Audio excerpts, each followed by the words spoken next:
Namaste. Every day, your clock tells you it's noon time, and every day, the sun disagrees. Sometimes it is few minutes early, sometimes a few minutes late, and on certain days, it can be off by nearly a quarter of an hour. The reason is that there are actually three different ways we can measure time, and none of them perfectly agree with each other. Solar time, civil time, and sidereal time. By the end of this video, you will understand all three, why each one exists, and what the sky looks like when you let them run side by side. For most of the human history, there was only one clock that mattered, the sun. Sunrise was morning, solar noon. The moment the sun reaches its highest point in the sky was midday. Sunset was evening. Simple, reliable, and universal. This is called apparent solar time, and it is what the sundial measures. But there is a problem, and to understand it, we need to look at how Earth actually moves through space. Earth's orbit around the Sun is not a perfect circle. It's an ellipse, slightly squashed. That means Earth moves faster when it is closer to the Sun in January and slower when it is farther away in July. And because Earth's speed changes, the Sun appears to drift slightly from its expected position in the sky. Faster than the steady clock sometimes, slower at other times. On top of that, Earth's axis is tilted at 23.4 degrees, which adds another layer of variation. The combined effect of both these factors is captured in a quantity called equation of time. How many minutes the sun is running ahead of or behind your clock? In early November, the sun runs about 16 minutes fast. In mid-February, it runs about 14 minutes slow. 4 times a year, they match exactly. Now, here is something stunning. If you photograph the sun at exactly 12 o'clock time every day for a year and layer all those photographs together, the sun would trace out this shape, a figure 8 in the sky. Astronomers call it an lemma. That's what the equation of time looks like. What is the problem with local solar time then? The sun is reliable, but it's also local. Solar noon in Mumbai is not the same clock time as solar noon in Delhi. They are about 1400 kilometers apart east to west. Before trains, this did not matter. But once railways started connecting cities, the chaos became impossible to manage. Imagine trying to publish a train timetable when every station keeps its own local solar time. Collisions, misconnections, and total confusion. The fix was to average out the irregularities. Astronomers defined something called the mean sun. Let us understand it with the help of this setup. In this geocentric model, small yellow ball is the real sun as we experience it. Black line is our equator. Throughout the year, sun changes its position with respect to Earth like this. Winter solstice, vernal equinox, summer solstice, and autumn equinox. And this cycle continues.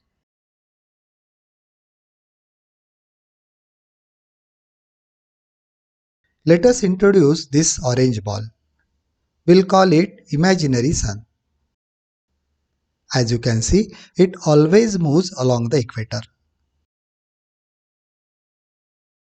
It is also assumed to be moving at a constant speed around the Earth, not like a real sun, which keeps on changing its speed. In reality, it is the Earth which changes its speed and not the sun. We'll see that as well shortly. In order to ensure that our imaginary sun is in sync with the real sun as far as timing goes, let us take help of this Python program. We will calculate noon to noon duration in seconds for the whole year.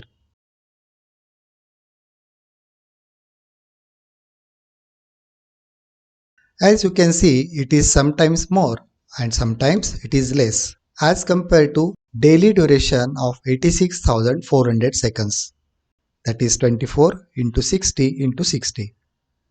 But if you average it out, it's only 6 seconds difference for the whole year.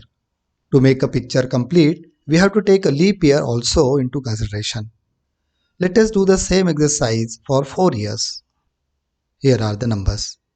There is only a fraction of seconds difference between the real sun as well as imaginary sun when it comes to duration of the day.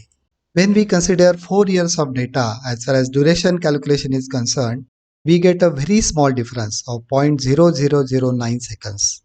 That means real sun and imaginary sun will be out of sync by just 1 second in a span of 1000 years. Everything we have talked about so far measures time relative to the sun. But there is another way to measure how fast Earth is spinning, and that is relative to the distant stars. Stars are so far away that for practical purposes they never move. Pick any distant star and you can use it as a perfectly fixed reference point in the sky. The time it takes Earth to make one complete rotation relative to that fixed star is called a sidereal day. A sidereal day is not 24 hours. It is 23 hours, 56 minutes and 4 seconds, about 4 minutes shorter. Why the sidereal day is shorter?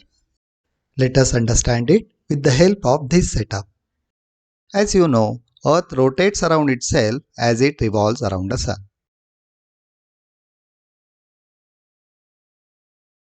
Let us introduce this dial in between so that we can measure the amount by which Earth has moved forward in its orbit.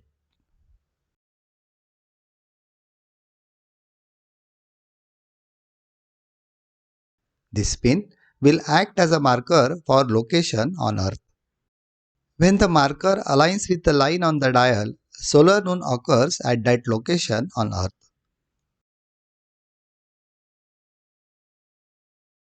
We'll remove this gear. For now, let us assume that Earth is steady at one place. Let us replace the sun with our mobile phone. Its flash will act as a source of light.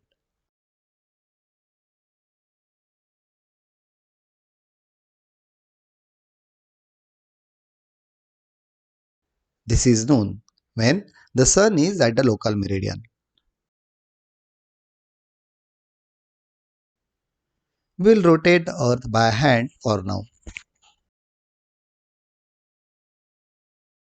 At this point, sun is about to set. It's evening time.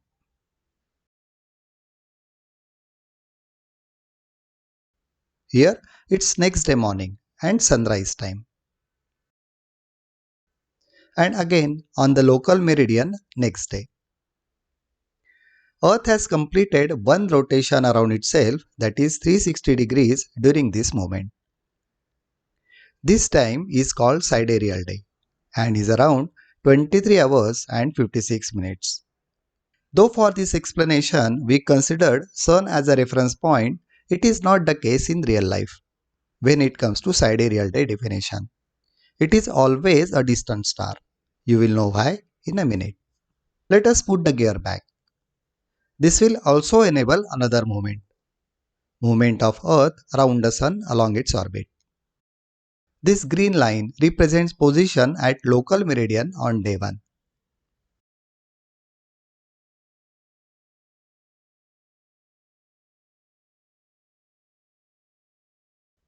As Earth revolves, it completes one rotation at this point, marked by the yellow line. At this point, sidereal day is over. That is 360-degree rotation completed with respect to a distant star. But it is slightly away from the point where noon happens. Let us take it slightly forward. Now it is noon time. Earth has moved approximately 1 degree during this period in its orbit. Earth needs to rotate a little extra to reach the same spot with respect to the Sun. This time is called solar day, that is 24 hours. Now that we have explored what sidereal day is, let us look at the sidereal clock and how it works. Just like our regular clock, it also has 24 hours, 60 minutes and 60 seconds. Except for these differences, it is local and changes with longitude. The sidereal clock for longitude 70 east will be different from sidereal clock for longitude 71 east. That is not the case for our clocks in India. From longitude 68 east to 97 east, we use one standard clock as per our time zone, that is Indian Standard Time, which is based on longitude 82.5 east. The sidereal clock is faster than the civil clock. When sidereal clock has completed one 24-hour cycle, the civil clock has completed only 23 hours, 56 minutes and 4 seconds. Let us take help of Stellarium to know more about sidereal clock. As usual, location is Pune, India. We will enable some markers. Green horizontal line is our horizon, while green vertical line is the local meridian. Blue circle is the celestial equator, while yellow circle is an ecliptic. Let's bring up the date time window as well. As time passes, we see different view of the sky. Stars rise in the east and set in the west. Intersection of equator and ecliptic here is also known as vernal equinox, which happens around 21st of March. It is marked by this symbol. Exactly opposite is the autumn equinox point, marked by this symbol. Sidereal clock is guided by the vernal equinox point and it is at 0 hours when this point is at the local meridian. Let us run the script so that we also have a sidereal clock along with our regular clock. As per the sidereal clock, every 6 hours the position of vernal equinox changes like this. From meridian to horizon after 6 hours,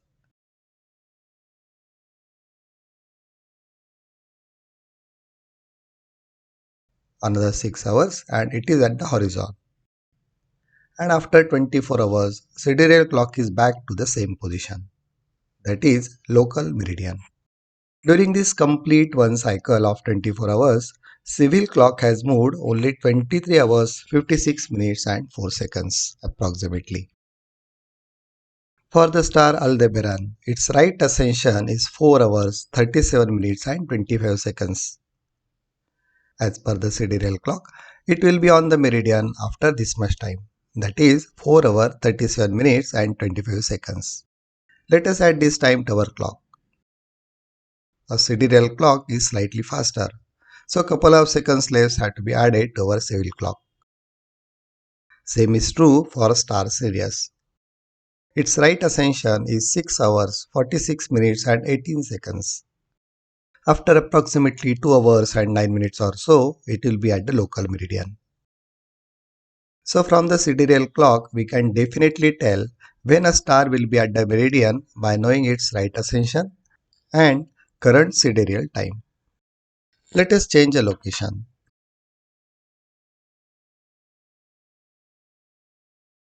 Here, civil clock shows midnight, while sidereal clock also shows 0 hours. After how much time this clock will be again at 0 hours? Not 24 hours, but 23 hours, 56 minutes and 4 seconds of civil time. That is how the difference is between these two clocks. Let's run all the three clocks together. Civil clock ticks steadily, 24 hours every day all year. It doesn't care what the sun is actually doing. The solar clock drifts. In November, it is running 16 minutes fast. In February, it slows back. It traces the equation of time. That figure 8 in the sky we saw earlier. And the sidereal clock, it runs faster than both. Every single day, it gains nearly 4 minutes. After 6 months, it's half a day ahead. And after a full year, it has lapped to the solar clock entirely. And all three are back in alignment. So, which one is the correct clock? All of them are. Each one is the right answer to a different question. A farmer planting crops cares about when the sun rises. A traveler booking a flight cares about civil time. An astronomer pointing a telescope cares about sidereal time. Time is not one thing. It depends entirely on what you are measuring and why. The clock says noon, the sun disagrees. Now you know why. It is the equation of time. Earth's elliptical orbit and tilted axis combining to make the real sun drift slightly from the mean sun that our civil clocks track. Three different answers to the same question. Solar time, where the sun actually is, used for agriculture, navigation, and sundials since the dawn of civilization. Civil time, uniform, standardized version, used by everyone, everywhere, every day. And sidereal time, Earth's rotation measured against the stars. The quiet clock of the cosmos, running 4 minutes faster than our own clock. The universe has been keeping its own time since long before we invented clocks. We just had to learn to listen for it. Thank you.